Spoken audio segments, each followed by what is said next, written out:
अस्सलाम वालेकुम नाज़रीन, मैं हूं डॉक्टर फ़िज़ा अकबर खान और मैं हूं पाकिस्तान और आप देख रहे हैं पाकिस्तान के सबसे बड़े न्यूज़ चैनल का नंबर 1 प्रोग्राम ऐसे नहीं चलेगा। इससे पहले कि मैं प्रोग्राम का आगाज़ करूं, काली पट्टी आप देख सकते हैं, ये एहतजाज करें हम तमाम लोग चेयरमैन पैमरा के खिलाफ। मेरी प्राइम मिनिस्टर पाकिस्तान से आज भी गुजारिश है कि उस नाअहल शख्स को उसके ओहदे से हटाया जाए, फौरी हटाया जाए, क्योंकि ना तो उसके पास कोई मुतालिका डिग्री है और ना ही मुतालिका एक्सपीरियंस है, तजर्बा है उस ओहदे पर बैठने के लिए जिस कुर्सी पर वो बैठा हुआ है, और वो पैमरा को बेसिकली नुकसान पहुंचा रहा है। जब तक वो शख्स अपने ओहदे पे रहेगा, इस कुर्सी पे रहेगा, चेयरमैन पैमरा रहेगा, हमारा एहतजाज इन काली पट्टियों के साथ ऐसे ही जारी रहेगा। अब बात करती हूं मैं उस एहतजाज की जो 7 दहाइयों से 70 सालों से जारी है। आज कश्मीरी दुनिया भर में यौम हक के खुदरादियत मना रहे हैं, यानी वो हक जो उनको दिया ही नहीं जा रहा, जो उनका बुनियादी हक है, अपनी मर्जी से जीने का हक वो मांग रहे हैं। इस अहम दिन पर वज़ीर-ए-आज़म जो पाकिस्तान इमरान खान साहब, उन्होंने भी मुतालबा किया आलमी बरादरी से कि कश्मीरियों को उनके हक के खुदरादियत की यकीनी फराहमी के लिए इक़दामात किए जाएं। अपने पैगाम में प्राइम मिनिस्टर का क्या कहना था कि 73 बरस तक जालिमाना भारतीय तसल्लुत का जबर सहने के बावजूद अहले कश्मीर हक के खुदरादियत के मुतालबे पर डट कर खड़े हुए हैं, जिसकी ज़मानत उन्हें अक़वाम मुत्तहिदा के चार्टर और सलामती कौंसिल की जानिब से दी गई है। अच्छा, इस दिन का पस मंज़र क्या नाज़रीन आपके साथ शेयर करूंगी। 1947 में जब पाकिस्तान वजूद में आया तो कश्मीर के राजा हरी सिंह को यह ख़तरा पैदा हो गया कि कहीं मुसलमानों की जो अक्सरियत है उसके इक़्तिदार का डब्बा गोल ना कर दे। महाराजा ने कश्मीरियों के पाकिस्तान से इल्हाक़ के मुतालिबे को दबाने की कोशिश की, तो जो सियासी कशीदगी है वो बढ़ गई, जिस पर महाराजा की फ़ौज कश्मीरियों पर टूट पड़ी। BBC की रिपोर्ट है कि पूंछ में डोगरा फ़ौज के हाथों 5 लाख में से 2 लाख कश्मीरी कत्ल कर दिए गए थे।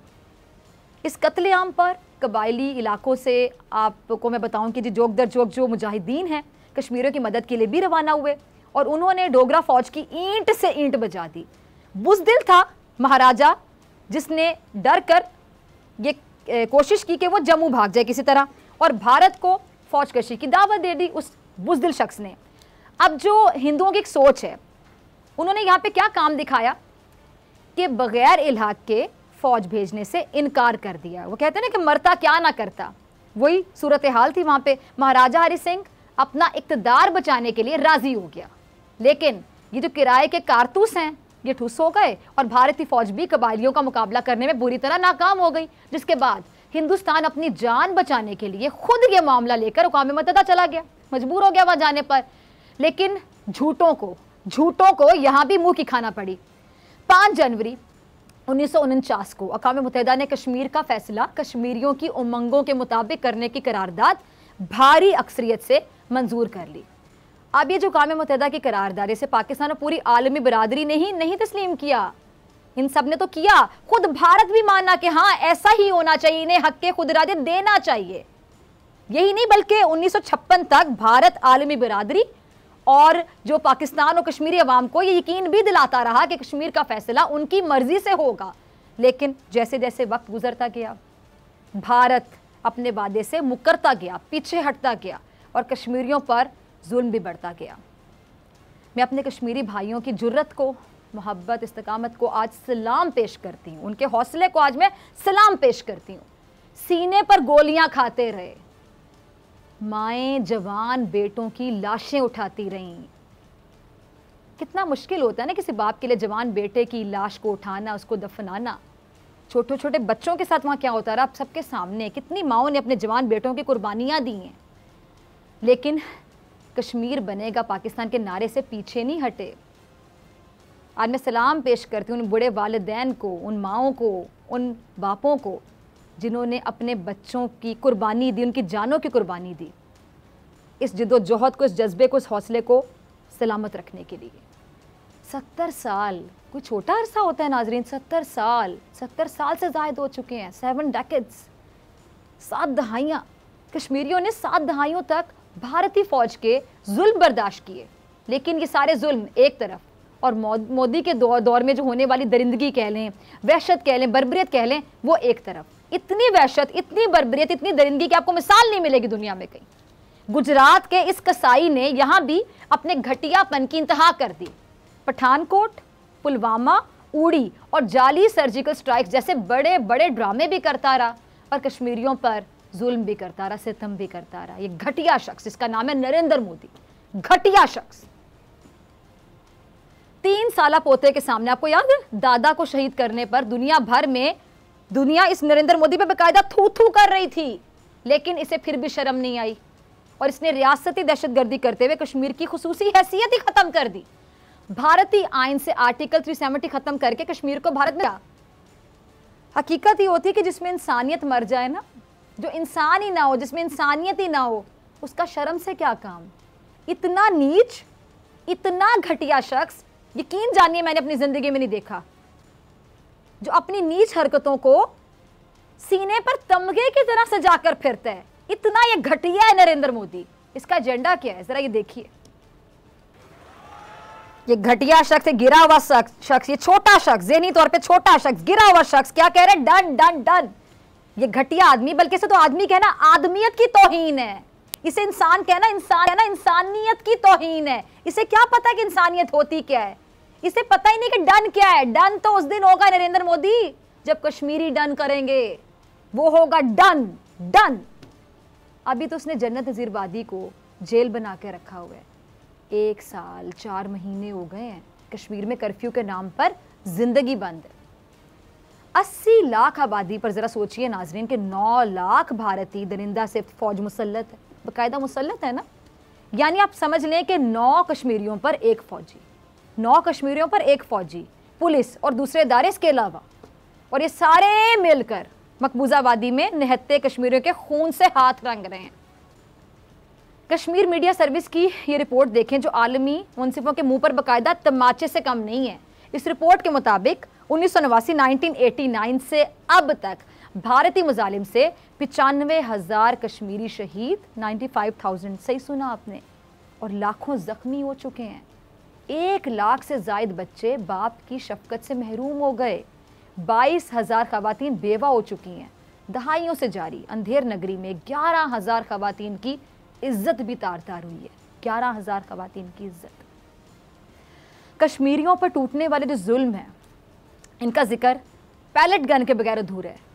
श्रीनगर के जिस हॉस्पिटल में, ज़रा सुनिएगा, जिस हॉस्पिटल में पैलेट गन मुतासरीन का इलाज किया जाता है नाजरीन, उसके अदाद शुमार देखें तो बाकायदा रूह कांप जाती है।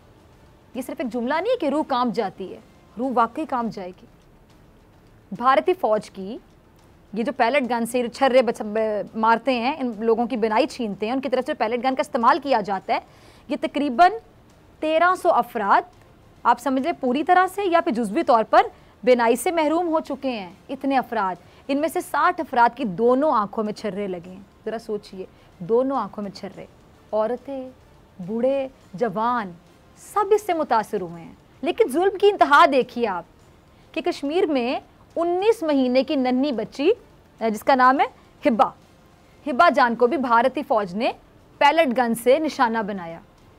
इतनी छोटी जान और इतना बड़ा जुल्म, हद है ना दरिंदगी की। और बेसिकली डरपोक हैं ये लोग जो बच्चों पे जुल्म कर रहे हैं, जो बच्चों से डर रहे हैं। शर्म नहीं आती? डूब मरो नरेंद्र मोदी शर्म से, घटिया इंसान। अच्छा जरा पैलेट गन के बारे में सुनिएगा नाज़रीन, मैं आपको जरा बताती हूँ कि पैलेट गन आखिर है क्या। ये जो पैलेट गन है ना, ये जिंदगी नहीं छीनती, बल्कि समझ लें कि जिंदगी को मौत से भी बदतर बना देती है। इसके मुतासर होने वाले आप समझ लें कि बाकायदा जिंदा लाश बन जाते हैं, क्योंकि जो पैलेट गन है ये आंखों को बाकायदा बेनूर कर देती है, पूरा बिल्कुल नजर नहीं आता। ऐसे ही जैसे अक़वाम मुत्तहिदा में बैठने वाले जो लोग हैं ना मुंसिफ, उनको कश्मीरियों पर ये जुल्म नजर नहीं आ रहा, जिनकी आंखें मुफादात की पैलेट गन ने अंधी कर रखी हैं। ये जो मोदी कह रहा है कि कहानी यहां से शुरू होती है, ये दरअसल मोदी डन डन डन करके अपने लोगों को अखंड भारत का झूठा ख्वाब दिखा रहा है। लेकिन ये ख्वाब भी झूठा है, क्योंकि इसके झूठे होने में कोई शक की गुंजाइश ही नहीं है। देखिए जरा मोदी को, देखा आपने इन बेशर्मों को कि कैसे धड़ल्ले से झूठ बोलते हैं, जब शर्म ही नहीं है, इंसानियत नहीं, जितना मर्जी झूठ बोलें आप, क्योंकि आपका तो ज़मीर ही नहीं है जो आपसे पूछेगा कि क्या किया, इतना झूठ क्यों बोला। शर्म नाम की कुछ चीज़ इनमें है ही नहीं। डूब मरने का मुकाम ये भी कि ऐसा झूठा, बेज़मीर, दगाबाज इक़्तिदार की कुर्सी पे बैठा है। और सच्ची बात क्या है कि ऐसे ही झूठ बोल बोल कर भारत ने कश्मीर पर दुनिया को बाकायदा बेवकूफ़ बनाए रखा। ये मैदान में नहीं लड़ सकते, ये डरपोक लोग मैदान में नहीं लड़ सकते, इसलिए झूठी खबरें फैलाने वाली फैक्ट्रियां लगा ली इन्होंने। डिसइंफो लैब, ऐसी फैक्ट्रियों के जरिए 70 साल तक दुनिया की आंखों में धूल झोंकी गई, लेकिन अब इनका पर्दा चाक हो गया, एक्सपोज हो गए हैं। ये पता चल गया दुनिया को कि क्या आएंगे मकार और दगाबाज लोग, दुनिया जान गई है। अच्छा, अमरीकी जरीदा जो है फॉरेन पॉलिसी, उसकी रिपोर्ट बाकायदा इस बात की गवाह है कि झूठ, फरेब, दगा और दहशत गंदा धंधा है, वो करने वाला कोई और नहीं है बल्कि ये भारत है। अब तो इनके धोखे में आकर साथ साथ चलने वाले भी इनके खिलाफ आवाज उठाने लगे हैं। हकीकत खुल गई है उन पर भी, उनको भी पता चल गया, जिनका साथ देते रहे कि हम गलत लोगों का साथ देते रहे हैं। महबूबा मुफ्ती का क्लिप होगा, टीम जरा चलाइएगा। ये वो लोग हैं जो भारत के हाथों में बाकायदा खेलते रहे, झूठे इलेक्शन का हिस्सा बनकर भारत एजेंडे के लिए काम करते रहे, लेकिन अब ये भी मान गए हैं कि इनका माजी गलत था। और इसीलिए महबूबा मुफ्ती क्या कह रही हैं, आपने सुना कि आर्टिकल 370 की वापसी तक भारतीय हुकूमत से कोई बात हो ही नहीं सकती। सच क्या है? सच ये है कि जो कश्मीरियों की जान, माल, इज्जत का दुश्मन हो, उससे कोई बात कैसे हो सकती है? उससे तो कोई बात हो ही नहीं सकती। जो कश्मीरियों को ताकत के जोर पर गुलाम बनाकर रखना चाहता हो, दबा कर रखना चाहता हो, जुल्म करके रखना चाहता हो, उससे कोई बात कैसे हो सकती है? यही बात हुर्रियत की आदत कहती थी, तो ये लोग उसकी मुखालफत करते थे। लेकिन चले, ये भी अच्छा है कि अब इन्हें अपनी गलती का एहसास तो हुआ, चले देर से हुआ लेकिन हुआ तो सही। और ये तब्दीली इस बात का सबूत समझ लें कि अब हालात बदल रहे हैं और कश्मीर में जो इतने सालों से जो जुल्म का स्याह जो रात है जो छाई हुई है, वो ख़त्म होने का हम कह सकते हैं, हम समझ सकते हैं कि जो वक्त है वो करीब आ पहुँचा है। इंसाफ के आलमी ऐवानों में कश्मीर के हक़ के खुद इरादियत की आवाज़ फिर गूंजने लगी है, जो कि एक अच्छी तब्दीली है। और पाकिस्तान ने जो आलमी फोरम्स हैं उन पर कश्मीर का मुकदमा भरपूर अंदाज में उठा रखा है। प्राइम मिनिस्टर का क्लिप होगा, इमरान खान साहब का, टीम ज़रा चलाइएगा। अच्छा, सुना आपने वज़ीर आज़म इमरान खान साहब की, हम कह सकते हैं यादगार ये तकरीर है अक़वाम मुत्तहिदा में जो उन्होंने की। इस तकरीर ने कश्मीरियों के दिल खुश कर दिए थे। तमाम पाकिस्तानी बहुत खुश थे, और अगर कोई परेशान था, सर पकड़ के बैठा हुआ था, तो वो था भारत और नरेंद्र मोदी, जिसका चेहरा एक्सपोज किया प्राइम मिनिस्टर पाकिस्तान ने इस तकरीर में, और दुनिया को बता दिया कि किस तरह भारत जुल्म कर रहा है, किस तरह भारत काबिज है कश्मीर पर। आपको मैं याद करवाती चलो कि लोग तो खुद गए थे, जैसे कि मैंने आपको आगाज में बताया, तमाम लोग जानते हैं जो बैकग्राउंड है, ये लोग तो खुद गए थे केस वहां पे लेके, और इन्होंने कहा था कि हाँ हम हक़ खुद इरादियत देंगे। तो फिर ये अपनी बात से मुकर गए, अपनी बात से पीछे हट गए। झूठे लोग, ये दगाबाज लोग, ये मकार लोग, फरेबी लोग। और हुर्रियत की आदत की तरफ से भी आपको याद होगा कि वज़ीर आज़म की इस तकरीर को बहुत सराहा गया था, तमाम लोग बहुत खुश थे, और प्राइम मिनिस्टर पाकिस्तान ने एक मुसलमान होने का हक अदा किया इस तकरीर में। वज़ीर आज़म इमरान खान साहब ने दो टोक अल्फाज में कह दिया, दुनिया को बता दिया क्लियरली कि अगर मसला कश्मीर के हल के लिए कोशिशें ना की गई तो फिर दो एटमी ममालिक हैं, इनके दरमियान जंग भी हो सकती है, और इस जंग का खमियाजा पूरी दुनिया भुगतेगी। और दूसरा ये एजाज़ भी हम कह सकते हैं कि इमरान खान साहब को मिला, उनके हिस्से में आया कि इसकी जो बेहतरीन हम कह सकते हैं इनकी बेहतरीन सिफारतकारी से इस हुकूमत की 1965 के बाद ये पहली बार अगस्त 2019 में कश्मीर पर सलामती कौंसिल का जो इजलास हुआ, और एक अहम डब्बी कि पाकिस्तान का अक़वाम मुत्तहिदा इंसानी हुकूक कौंसिल का जो मेंबर मुंतखब होना है, ये भी मसला कश्मीर के हल में मुझे पूरा यकीन है कि बहुत बहुत बहुत मददगार साबित हो सकता है। अब इस मसले का हल होना बहुत ज़रूरी है, क्योंकि जुल्म सह सह कर कश्मीरियों का जो सब्र है अब जवाब दे गया। बाबर कादरी का क्लिप होगा, ज़रा टीम चलाइएगा। हकीकत सुनने पर क्या कहता है ये नफ्सियाती एंकर कि गेट आउट, चले जाओ यहाँ से, क्योंकि हकीकत नहीं सुन सका, सच कड़वा होता है, बर्दाश्त नहीं कर सका ये अर्नाब गोस्वामी। और बाबर कादरी, क्या जुर्रत, क्या बहादुरी, क्या बेबाकी, इसे कहते हैं बेबाकी, इसे कहते हैं बुरे को उसके घर तक छोड़ कर आना। और ये मोदी का जो गोद लिया हुआ मीडिया, गोदी मीडिया, कठपुतली ये एंकर, नफ्सियाती एंकर, ये देखें किसी पागल से काम नहीं लगता, नफ्सियाती लगता है।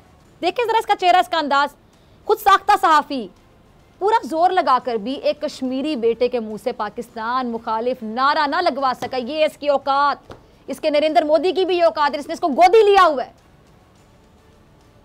जो इसको पैसे देकर इसे झूठ बुलवाता है, प्रोपेगेंडा करवाता है। और सच्ची बात यह है कि जुल्म आखिर कब तक बर्दाश्त किया जा सकता है? आखिर रद्द अमल तो आता है, और इसी शिद्दत से आता है। फिर अंजाम की परवाह कौन करता है? कोई नहीं करता।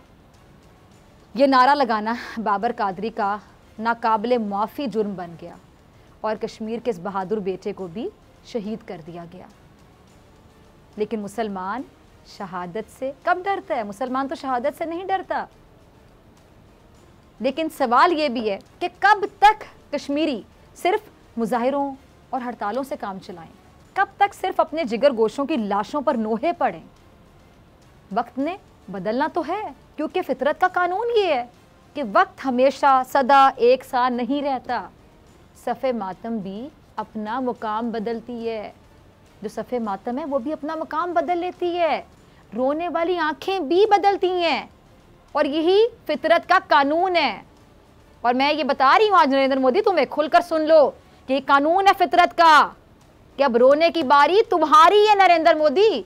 अब ये मातम तुम्हारे आंगन में होना है। अब देख रहे हैं ना आपके वहां सिख भी आज़ादी के नारे मारे। खुश कौन है वहां पे? मुसलमानों को वहां पे दबाया जा रहा है। सिख वहां पे खुश नहीं है, वो अपना खालिस्तान चाहते हैं। तमाम माइनॉरिटीज वहां पे सफर कर रही हैं। कश्मीर पर इसने जबरदस्ती कब्जा किया हुआ है, वो इसके साथ रहना नहीं चाहते। ये काबिज है। कोई अना भी कोई चीज होती है, सेल्फ रिस्पेक्ट भी कोई चीज होती है। जाहिल इंसान, घटिया इंसान, छोटी सोच वाले गिरे हुए इंसान नरेंद्र मोदी।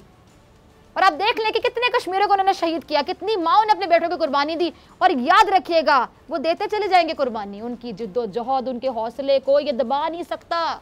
और इसको पता है ये बात, तभी ये बुखलाहट का शिकार है, तभी ये परेशानी का शिकार है, तभी ये डिप्रेशन का शिकार है। और याद रखना नरेंद्र मोदी, बीजेपी की गवर्नमेंट, ये जो भारतीय सेना जो वहां पर काबिज है कश्मीर में, तुम कश्मीर को दबाने की बात करते हो लेकिन दबा नहीं सकोगे। और भारत का सीना चीरकर आजाद खालिस्तान भी बनेगा और कश्मीर भी आजाद होगा इंशाल्लाह, क्योंकि जुल्म का ये सिलसिला अब ऐसे नहीं। मिलते हैं ब्रेक के बाद।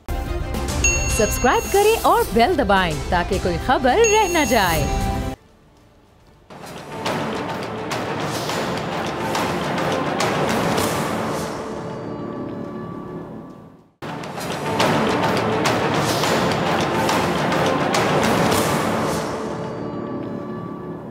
वेलकम बैक नाजरीन। पाकिस्तान में फ़िरका वाराना फसाद दुश्मन की एक बड़ी चाल कह लें, और वो इसके ज़रिए पाकिस्तान को नुकसान पहुंचाने की कोशिश बार बार करता रहता है।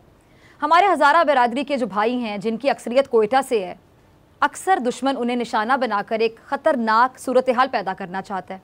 लेकिन इस अमन पसंद बिरादरी ने हमेशा ही सब्र और तहम्मुल का मुजाहरा किया और कभी भी कोई गलत इकदाम नहीं उठाया।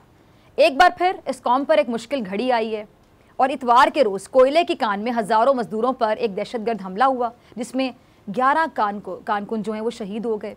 लवाहिकीन इस वक्त 3 दिन से, आपको पता है, आप टीवी पे देख भी रहे हैं, तमाम चीज़ें आपके सामने हैं नाजरीन, कि लवाहिकीन 3 दिन से मैयतें लिए कोयटा में एहतजाज कर रहे हैं और मुल्क के मुख्तलिफ हिस्सों में उनके साथ यकजहती का इजहार भी किया जा रहा है। उनका मुतालबा क्या है कि जब तक प्राइम मिनिस्टर यानी वज़ीर आज़म उनसे मिलकर दादरसी नहीं करेंगे और दहशतगर्दों को कैफरे किरदार तक नहीं पहुंचाया जाएगा, तब तक वो तदफीन नहीं करेंगे।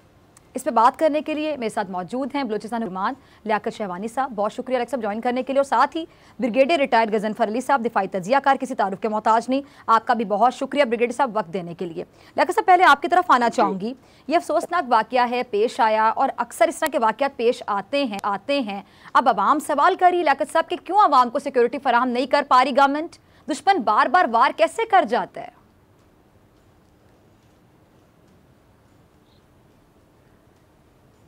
दुश्मन, देखें, दुश्मन का काम है साजिश करना, और दुश्मन जो है इस तरह के जो वार करते रहे, ख़ुसूसन 9/11 के बाद जो ख़ित्ते में सूरत हाल बनी, उससे जो है पूरा मुल्क मुतासिर रहा। वो तोरा बोरा से होते हुए फाटा में, फिर KPK में, फिर दहशतगर्द हमले, फिर ये फैलते हुए बलूचिस्तान में, लाहौर में हुआ सलाला का वाक़या।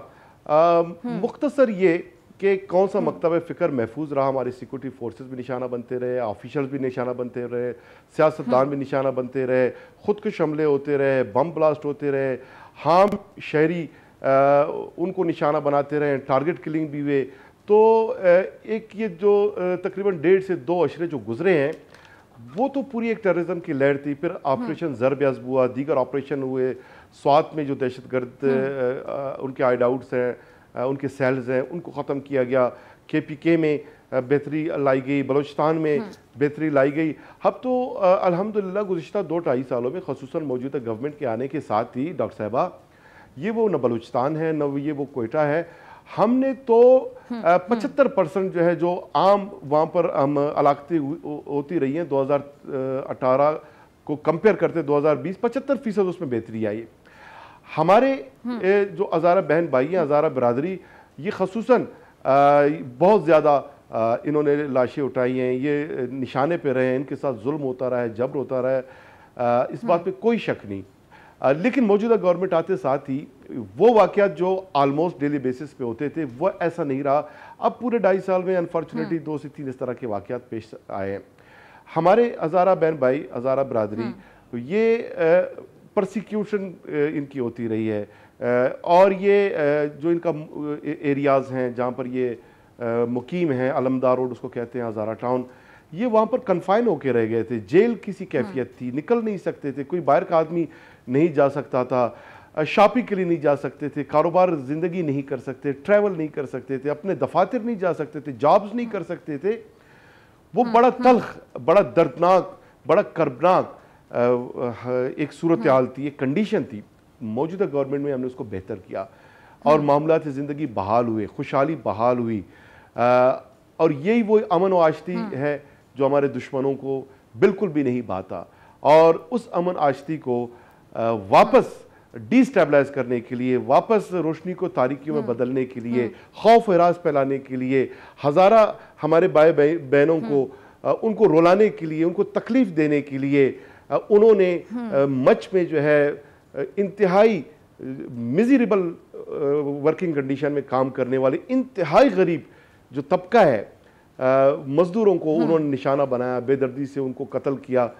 तो मकसद एक ही है कि खौफ हिरास फैलाया जाए, आपस में लोगों को दस्त गिरबान किया जाए। और मैसेज वाज़ेह है कि पास्ट में भी ऐसा जब कोशिश होता रहा है कि बलूचिस्तान में फ़िरका वारियत कभी नहीं आया, और बलूचिस्तान में बलोच, पश्तून, आबादकार, हज़ारा, तमाम मिनॉरिटीज़, क्रिश्चियन है उसमें हिंदू है, बाल्मीक है, सिख है, जो भी है, हम एक फैमिली की तरह हैं, बहन भाइयों की तरह रहते हैं।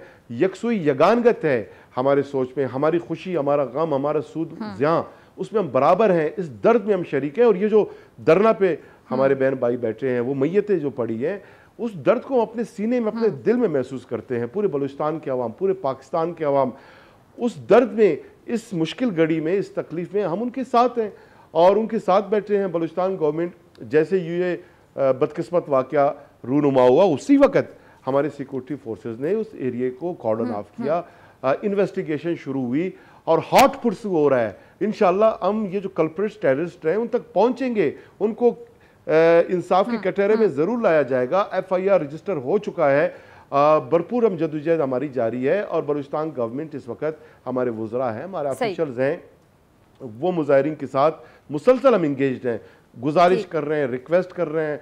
मुजाहिरीन का मुतालबा था कि फेडरल गवर्नमेंट के नुमाइंदगान आना चाहिए।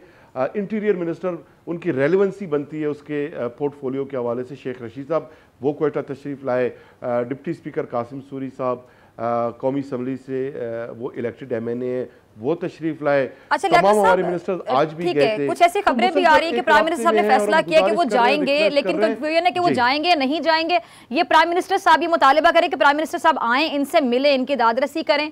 तो आप जरा ये बताइए कि प्राइम मिनिस्टर जा रहे हैं कोयटा?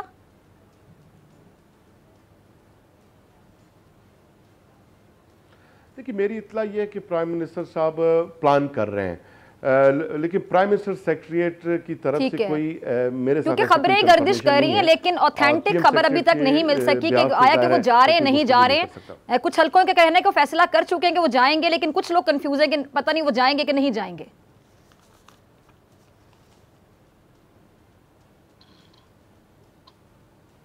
देखिए, मेरी इत्तला ये है कि प्राइम मिनिस्टर साहब जाना चाह रहे हैं। आज जो कैबिनेट का मीटिंग हुआ है उसमें भी काफ़ी मिनिस्टर साहिबान का यही नुक्ता नज़र रहा है। उन्होंने प्राइम मिनिस्टर साहब को यही एडवाइस किया है कि आपको जाना चाहिए, और मेरी इत्तलाहात यही हैं कि प्राइम मिनिस्टर साहब प्लान कर रहे हैं और शेड्यूल जो है ना अपना स्केड्यूल बना रहे हैं। ठीक है जी, आपकी इतला ये है कि प्राइम मिनिस्टर साहब जल्द वहां का दौरा करेंगे, कोयटा जाएंगे इन लोगों की दादरसी करने के लिए और दहशतगर्दों को कैफरे किरदार तक भी पहुंचाया जाएगा। ब्रिगेड साहब आपकी तरफ आना चाहूंगी। आई एम सॉरी ब्रिगेड साहब, लग साहब ने थोड़ा टाइम लिया, मैं चाह रही थी कि वो बात करें, मैं दरमियान में इंटरप्ट ना करूं, आपने उनको भी सुना। ब्रिगेड साहब आप क्या कहना चाहेंगे? अब जैसे मच में दहशतगर्दी का वाकया, फिर कराची में चीनी बाशिंदों को निशाना बनाने की कोशिश, फिर ऊपर से ऑपोजिशन की एहतजाजी तहरीक जिसमें अफवाज के खिलाफ खुलकर नारे लगाए जा रहे हैं, सबकी कड़ियां आपस में मिलती तो नहीं है ब्रिगेडियर साहब? ये तमाम वाकयात जो हैं आपको लगता है कि महज इत्तेफाक है? नहीं, ये बहुत बहुत शुक्रिया जाकर साहब ने जो कहा, वो तो वहाँ पे कोयटा में मौजूद हैं, जिस तरह वो बता रहे हैं वो चीज़ें उस तरह हैं वहाँ पे। बात ये है कि मैंने हमेशा एक बात की तरफ एम्फसाइज किया है कि जब भी इस किस्म की पहला वाकया तो हुआ नहीं कोयटा में या पाकिस्तान में, आप कह लें कोयटा में, आपको पता है कि इससे पहले भी हज़ारा बरादरी को टारगेट किया गया, वकीलों को भी टारगेट जारी होती थी, उनको आरसीडी हाईवे पे रोक के वहां पे उनको उतार के भी मारा गया। सिंध में भी इस किस्म के वाकयात हुए, लोगों को उतार के मारा गया। ये तमाम चीजें जो हैं, इनको होना किस तरह चाहिए था, होना क्या चाहिए था? होना तो ये चाहिए था ना, असल में अगर आप एक प्रूडेंट माइंड के तौर पे सोचे, बगैर किसी अपना वाइसेस को जहन में रखते हुए, तो होना तो ये चाहिए था कि जिस वक्त ये तमाम वाकयात की कंटिन्यूटी और एक तरह से सिमिलैरिटी शुरू हुई थी, तो हमें उस वक्त दुश्मन को पहचान के उसको आइडेंटिफाई कराना चाहिए था कि ये वो दुश्मन है जो बलूचिस्तान के अंदर, ये पाकिस्तान के अंदर या सिंध के अंदर अपना गड़बड़ शर फैलाने की कोशिश कर रहा है, डिस्टेबलाइज करने। और उसके लिए कोई रॉकेट साइंस जरूरत नहीं थी, क्योंकि उसके अंदर इंडिया पहले ही बता चुका है 1971 की वॉर के बाद, जिस वक्त बांग्लादेश बना था ईस्ट पाकिस्तान में, उसी वक्त एक किताब लिखी गई थी उनके रॉ के जो अपना आईबी के जो चीफ था, उसने कहा था कि हमने प्लान दिया था अपना इंदिरा गांधी को कि हम बलूचिस्तान में भी ये कर सकते हैं। उन्होंने कहा जी इस वक्त इंटरनेशनल ओपिनियन जो फेवरेबल नहीं है, तो आप अभी ना करें। तो अब वो उसकी कॉन्टिन्यूटी आपको अजीत कुमार डेविल ने बता दी। और उनके हाथ में कौन सी तंजीमें खेल रही है, उनके हाथ में कौन सी, तो ये भी Balochistan army, Balochistan liberation army, बरमदाद मुफ्ती कहाँ बैठा हुआ है, आरबी आर्मरी कहाँ बैठा हुआ है, क्या वो कर रहे हैं, किसकी समाधि पे वो फूल चढ़ा रहे हैं और क्या वो कर रहे हैं। और किसी तरह जब एक कम्युनिटी को कॉन्स्टेंटली टारगेट किया जाए, और वो कम्युनिटी जो बहुत ही पीस लिविंग है, दे आर ब्यूटीफुल पीपल। मेरी बहुत नौकरी है बलूचिस्तान की, मतलब कलात से लेके सुराब सोरो से लेके और अपना डेरा बुख्ती फाजिल सारी इलाकों में हम रहे हैं, सारी हमने बलोचियों के साथ बड़ा इंटरेक्ट किया। They are very fine people, लेकिन आपको उनके साथ मिलके उनका हासिल करना बड़ा जरूरी होता है, जब जो हासिल हो। तो ये जो अभी आप डिस्कशन कर रही थी और आप एक अनसर्टेनिटी थी कि प्राइम मिनिस्टर साहब जाएंगे, तो मेरा तो ख्याल था कि प्राइम मिनिस्टर की प्राइम मिनिस्टर ऑफिस उनकी तरफ से आ जाना चाहिए कि प्राइम मिनिस्टर साहब जा रहे हैं। लेकिन बात यह है कि इससे पहले भी आपको याद है सर्दियों में ये एक वाकया हुआ था हज़ारा बरादरी के साथ, और पीपल्स पार्टी की हुकूमत थी, और मेरा Raja Pervez Ashraf was prime minister, और वो जाके वहां गए भी थे, चीफ भी बारहा वहां पे गए। तो बात यह कि ये तो जाना तो एक सिंबॉलिक चीज है जो हो जाएगा, लेकिन असल में जिस चीज की जरूरत है वो ये है कि इसके अंदर बार बार जो टारगेट चीजें हो रही हैं, और उसमें आपको पता है कोई बलूचिस्तान में ए एरियाज हैं, बी एरियाज हैं, कई पुलिस है, कई नेवीज है, किसी जगह पे सिक्योरिटी अपना एफसी है, अभी एफसी को भी अच्छा ब्रिगेडियर साहब, अभी मैं सोशल मीडिया पे भी देख रही थी, ट्विटर पे भी बहुत से लोग बहस कर रहे थे। आपको पता है कि सोशल मीडिया का दौर है तो लोग बहस करते हैं, बल्कि बहुत से लोग सोशल मीडिया की खबरों को बड़ी ऑथेंटिक खबरें समझ लेते हैं। तो मैं तमाम लोगों को कहती हूँ कि टीवी पे देखा करें, जब खबर चलती है ऑथेंटिक चैनल पे पता चलेगा कि सही खबर है, या फिर आप यूट्यूब की खबर को या किसी भी सोशल मीडिया की खबर को सही ना समझें। वहां पे बहुत से लोग ये बात कर रहे थे, मुझे बड़ा एक ये लम्हा फिक्रिया लगा कि कुछ लोग ये कह रहे थे जी प्राइम मिनिस्टर इमरान खान साहब जाएंगे वहां पे, और कुछ लोग कह रहे हैं कि वो फैसला कर चुके जाएंगे। चले बहरहाल उनको जाना चाहिए, लेकिन कुछ लोग ये कह रहे थे कि अगर वो जाएंगे तो हम मान जाएंगे कि हाँ भाई हाँ वो बहुत अच्छे वजीर आजम है। मुझे इस चीज पे थोड़ा सा एतराज इसलिए हुआ कि अच्छे या बुरे वजीर आजम की तो बात ही नहीं यहाँ पे बनती, जो भी प्राइम मिनिस्टर उसका फर्ज है जाना, चाहे वो अच्छा प्राइम मिनिस्टर चाहे वो बुरा प्राइम मिनिस्टर है, उसका फर्ज है जाना। इसमें हम किसी प्राइम मिनिस्टर को थैंकफुल कैसे हो सकते हैं? मैं आपसे यही अर्ज कर रहा था ना कि it is prime minister office को प्रोएक्टिव होना चाहिए था, और उनकी तरफ से ये आ जाना चाहिए था, या प्राइम मिनिस्टर की तरफ से खुद आना चाहिए था कि जी मैं उनसे जाके मिलूंगा। कोई कम लोग तो नहीं है ना, 10 फैमिली, पहली तरजीह हाथ में होनी चाहिए चीज, बिल्कुल अभी तक ये जो डिले है, लेकिन बात ये है कि प्राइम मिनिस्टर के जाने से चले ग्रीवियंस तो वो अपना दे देंगे, लेकिन असल में जो वीक एरिया, जो सॉफ्ट एरिया नजर आ रहे हैं, मैंने आपको बताया कि वहां पे सिक्योरिटी फोर्सेज अपने आपको रिपोजिशन मुख्तलिफ में, आपको एफसी चेक पोस्ट पे भी हमला हुआ, इसका मतलब है कि एफसी चेक पोस्ट पे जगह पे हमला हुआ हाई में, और ये जो मच वाली जो जगह है, मैं आपको अपना हरनाई और मच इसकी सिमिलैरिटी देखें तो हरनाई थोड़ा अपना सिबी वाली साइड पे आता है, जो मेन हाईवे पे, लेकिन यह कि एक इलाका है जिसके अंदर वाकयात हुए हैं, अगर उसके अंदर ये वाकयात हुए हैं तो इसका मतलब वो पार्टी जो इसको क्लेम करी है उसके फैसिलिटेटर वहां पे मौजूद है, तो अब वहां एक कंबाइंड किस्म का जो सिक्योरिटी। अच्छा, एक और सवाल मेरे ज़हन में आया, वक्त की कमी की वजह से मैं आपकी इजाजत से जरा आखिरी मिनट में लियाकत साहब से एक चीज पूछना चाहूंगी, आपकी इजाजत। लियाकत साहब, ठीक है, लियाकत साहब, ब्रिगेडियर साहब की बात भी आपने सुनी, मेरे पास आखिरी मिनट है, जरा ये बताइएगा अब भी कोई दहशतगर्दी का अलर्ट है वहां पे, यानी जिस मुकाम पर मुजाहिरीन धरना दिए बैठे, खुदा ना खासा वहां पे कोई वाकया तो नहीं पेश आ सकता, उनकी सिक्योरिटी के जो इंतजाम है मुनासिब है?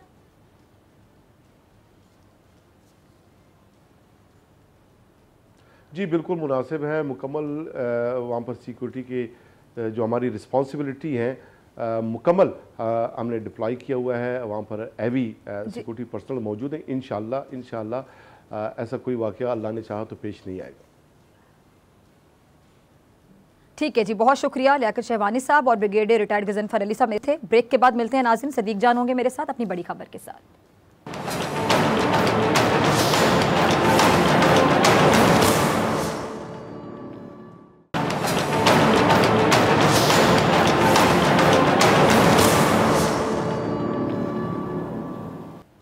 वेलकम बैक नाजरीन, थर्ड सेगमेंट में हमेशा की तरह मेरे साथ मौजूद है नुमाइंदा खुसूसी सदीक जान। Sadiq, warm welcome. सदीक, क्या है आज की बड़ी खबर आपकी? देखें, आज हम बात करेंगे कि इस वक्त जो एक चैनल के ऊपर बहुत प्रोपेगेंडा किया जा रहा है और शरीफ ख़ानदान ने अपनी बेगुनाही और अपनी पाक दामनी का दावा कर दिया है एक फ़ैसले को लेकर, जो कि लंदन की हाई कोर्ट का फ़ैसला है, जिसमें ब्रॉडशीट नामी एक कंपनी ने पाकिस्तान के ख़िलाफ़ जो दावा कर रखा था, जो केस कर रखा था, वो जब उनका केस जब वो हारे हैं तो उसको ये तासुर दिया जा रहा है कि वो केस उनका जो हारना है वो शरीफ ख़ानदान की बेगुनाही को साबित कर रहा है। यही वजह है कि मरियम सफदर साहब ने ट्वीट किया और उन्होंने कहा कि एवनफील्ड और ये जो हमारा केस था उसकी असलियत सामने आ गई है। नवाज शरीफ की भी ट्वीट आ गई। मैं इसका बैकग्राउंड आपको मुख्तसर मगर जामे अंदाज से बता देता हूँ। 2000 में जनरल परवेज मुशर्रफ उन्होंने नैब का इदारा बनाया। नैब का इदारा बनाकर उन्होंने बाहर की एक फर्म के साथ, ब्रॉडशीट नामी एक फर्म के साथ मुआहिदा किया कि हम आपको पाकिस्तान के मुबैना करप्ट, चोर, लुटेरे, डाकू जो लोग हैं, जो खानदान हैं, उनके नाम देंगे। आपने पूरी दुनिया में उनकी जायदादें ढूंढनी है, आपने वो जायदादें जो है वो हमें बतानी है, हम उनसे लूटा हुआ पैसा वसूल करेंगे। जब हम पैसा वसूल करेंगे उसमें से 20% हम आपको देंगे। उस कंपनी ने काम शुरू कर दिया, उन्होंने चीज़ें इनको देना शुरू कर दी। 2003 में यह हुआ कि मुआहिदा पाकिस्तान ने उनके साथ ख़त्म कर दिया। पाकिस्तान का मौक़िफ़ यह था कि ब्रॉडशीट जो है, जो कमिटमेंट है उसको पूरा नहीं कर रही, जबकि ब्रॉडशीट का ये मौक़िफ़ था कि हम तो इनको नाम दे रहे हैं, हम इनको असासे और जायदादें जो करप्ट लोगों की हैं वो ढूंढ कर दे रहे हैं, लेकिन पाकिस्तान के जो नैब है, पाकिस्तान के जो इदारे हैं, जो जनरल रिटायर्ड परवेज मुशर्रफ हैं, ये डील करते जा रहे हैं उन खानदानों के साथ। खैर, ये मुआहिदा ख़त्म हो गया। उसके बाद हुआ ये कि 2009 के अंदर जब पीपल्स पार्टी की हुकूमत थी तो इनका ये जो ब्रॉडशीट कंपनी थी, इसके 2 पार्टनर थे या 2 से ज़्यादा थे। उनमें से एक पार्टनर ने, क्योंकि उस वक्त तक ये ब्रॉडशीट बंद हो चुकी थी, एक पार्टनर ने अलग कंपनी रजिस्टर करवाई। रजिस्टर करवा के पाकिस्तान के साथ डील कर ली और पाकिस्तान से उन्होंने पैसे जो हैं, जो भी उस वक्त सेटलमेंट की रकम थी, वो रकम उन्होंने वसूल कर ली। अब हुआ ये कि उसके बाद जो असल मालिक था उसने वो अदालत में चला गया। उसने कहा पैसे मुझे ये दें। पाकिस्तान ने कहा पैसे तो हम दे चुके हैं ब्रॉडशीट को। पता चला कि पाकिस्तान ने जिसको पैसे दिए थे पीपल्स पार्टी की दौरे हुकूमत में, वो तो बंदे ही फ्रॉडिया था, उसने तो ब्रॉडशीट को रजिस्टर्ड ही गलत करवाया था। उसके बाद दूसरा जो मौक़िफ़ था ब्रॉडशीट का वो ये था कि भाई हम तो आपको चीज़ें देते रहे हैं, आपने आगे उन लोगों के साथ डील कर ली, शरीफ खानदान के साथ भी आपने डील कर ली, आपने उन तमाम करप्ट लोगों के साथ डील कर ली, हमारे इसमें क्या कसूर है? ये केस चलता रहा। पाकिस्तान को कह दिया गया कि आप ये जुर्माना अदा करें। उसके बाद ये हुआ कि अभी पाकिस्तान ने जुर्माना अदा नहीं किया था कि इस दौरान शरीफ खानदान के ये एवनफील्ड और अल अजीजिया और ये केसेस का फैसला आ गया।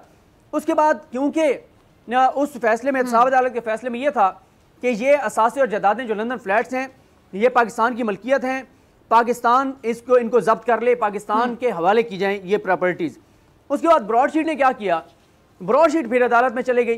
उन्होंने अदालत को जाके कहा कि क्योंकि पाकिस्तान हमारा मकरूज है, क्योंकि पाकिस्तान ने हमारे पैसे देने हैं, अब पाकिस्तान के जो फ्लैट्स हैं ये फ्लैट हमारे हवाले किए जाएं। अब दो चीज़ें थी इसमें, एक तो ये था क्योंकि एहतसाब अदालत के फैसले के खिलाफ इस्लामाबाद कोर्ट में अपील मौजूद है, अभी तक पाकिस्तान जो है वहाँ पे यूके के अंदर वो फ्लैट जब्त नहीं कर सका, वो पाकिस्तान की मलकियत नहीं है। और दूसरा फिर यह है कि पाकिस्तान ने जुर्माना भी अदा कर दिया जो उसी खबर के अंदर है। तो अब क्योंकि अभी पाकिस्तान की वो मलकियत ही नहीं है लंदन फ्लैट्स, तो इसलिए वो ब्रॉडशीट को नहीं मिल सकते थे। ब्रॉडशीट की वो दरखास्त मुस्तरद हो गई। शरीफ खानदान ने और मीर शकील रहमान के चैनल ने और उनके अखबारात ने ये प्रोपेगेंडा शुरू कर दिया कि ब्रॉडशीट जो केस हारा है अदालत में उससे शरीफ खानदान की फतह हो गई है। हालांकि ये इंतहाई जो है वो बददियानती है, ये इंतहाई जो है वो क्या बंदा अल्फाज इस्तेमाल करे। अब जिस तरह से मैंने मुख्तसर सुनाया, इसकी बड़ी लंबी तफसील है, इस पे हम पूरा प्रोग्राम भी कर सकते थे, लेकिन मैंने मुख्तसर अंदाज में आपको बताई सारी इशू। अच्छा सदीक, देखिए आपने अंदर की कहानी सुना दी और जिस जगह का आप नाम, जिस चैनल का आप नाम ले रहे हैं, मुझे सिर्फ ये जरा बता दीजिए कि बतौर सहाफ़ी कैसा महसूस कर रहे हैं कि सहाफ़त का भी ये मेयार रह गया कि खबर क्या है और खबर की जो अंदरूनी कहानी है वो क्या है, और आप अपने मुफाद के लिए कह सकते हैं कि मुफाद के लिए आपने उस खबर को क्या से क्या करके लोगों को सुना दिया। क्या ये सहाफ़त का मेयार है? क्या ये सहाफ़त के साथ इंसाफ है? क्या अपने पेशे के साथ इंसाफ है? देखिए यही अफसोसनाक चीज़ है ना, ये वही चैनल है, ये वही ग्रुप है। जब पनामा लीक्स आया तो उन्होंने दावा किया कि हमने पनामा लीक्स के हम पार्टनर थे, हमने पाकिस्तान में ये खबर सबसे पहले ब्रेक की, खुद पनामा की खबर ब्रेक की जिसके मुताबिक शरीफ खानदान के बाहर असासे और जायदादें थी। और उसके बाद चंद रोज़ बाद तब से लेकर और आज तक ये सारे ये साबित करते हैं कि पनामा लीक्स तो झूठ था। वो जो केसेस थे नवाज शरीफ के वो झूठे थे, नवाज शरीफ को सजाएं गलत हुई हैं, नवाज शरीफ की तो बाहर जायदादें नहीं थी, नवाज शरीफ के दोबारा असासे ही नहीं थे। तो ये इनका माजी, क्योंकि 1986 से ये शरीफ खानदान से फ़ायदे लेते आए हैं। अभी भी जिस केस में वो रिहा हुए हैं ज़मानत पर, वो केस अभी तक चल रहा है। और वो भी तो यही केस है ना कि अपने ज़ाती मफाद थे, बाद में भी ये ज़ाती मफाद लेते रहे। फिर आप पनामा आने के बाद अगर आप देखें जितने इनको इश्तिहारात दिए गए, वो भी अगर आप देख लें कितने अरबों रुपए के इनको इश्तिहारात दिए गए, किस तरह से इनको नवाजा गया, और भी इनके साथ चैनल से जो उस वक्त शरीफ खानदान का दिफा कर रहे थे। तो ये मैंने आपको बताया कि ब्रॉडशीट जो केस हारा है वो किन बुनियादों पर हारा है। वो इस बुनियाद पर हारा है कि एक तो अगर पाकिस्तान ने जुर्माना अदा कर दिया है फिर तो उनका मसला ही हल हो गया ना। दूसरी बात यह है कि अभी तो लंदन फ्लैट्स पाकिस्तान की उसमें आई नहीं है कब्जे में, तो ब्रॉडशीट को कैसे वो मिल सकते थे। तो इस चीज़ को मरियम साहिबा, नवाज शरीफ जो हैं वो जिस तरह से प्रोपिगेट कर रहे हैं, जिस तरह से बता रहे हैं, ये जो है आप खुद अंदाज़ा लगा लें कि अब ख्वाजा आसिफ वाली बात है वो जो ने कौमी असम्बली में कही थी कि आप कैसे लोगों को बेवकूफ़ बनाने की जो है वो कोशिश कर रहे हैं। लेकिन जाहिर है हकीकत जो है वो कब तक ठीक है। सदीक जान, बहुत शुक्रिया आपकी बड़ी खबर के लिए और आपके तज्जिए के लिए। इसी अकबर खान को दीजिए इजाज़त, आपसे मुलाकात होगी इंशाल्लाह कल सेम टाइम सेम चैनल। अगर ज़िंदगी ने वफा की दुआ में याद रखिएगा, अपना बहुत ख्याल रखिएगा। अल्लाह ने के बाद